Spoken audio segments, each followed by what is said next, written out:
I'm sitting with Mikkel B. Rasmussen, who is the co-author of The Moment of Clarity, recently published by Harvard Business Review Press. Thank you for joining us, Mikkel. Thank you.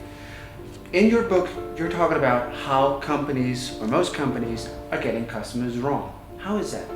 Well, when you think about it, almost all business decisions are really a bet on human behaviors, how customers behave, what they want and so on. So it's important to get it right, to get people right. And when you look at how companies spend their money on understanding people, their customers, most money is spent on asking people what they want through surveys or focus groups or even scanning their brains.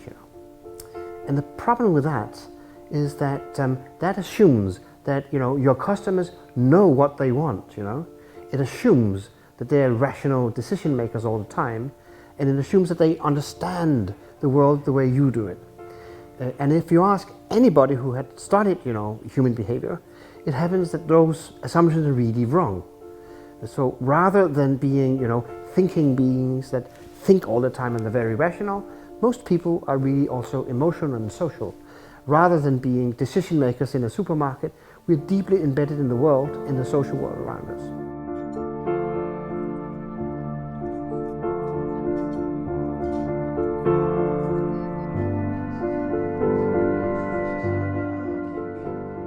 So how do we start getting customers right? Well, the first place to start is to change your mindset about your customers. Get out of the office and not assume that you know them very well. And then go out and be with people, participate in their daily activities. And for example, if you're making running shoes, for example, and you may be Adidas, for example, that make running shoes, it's a good idea to understand running culture, not just individuals that run, but running culture. And then understand, what is it like to run? What's the experience of running? What's that culture like? And once you understand that, you can make products that are much more relevant. And the same way, if you, let's say, made televisions, you were Samsung and you're making televisions, it'll be a good idea to go home in homes around the Western world and see how we are being entertained these days. Where are all the screens? What is going on?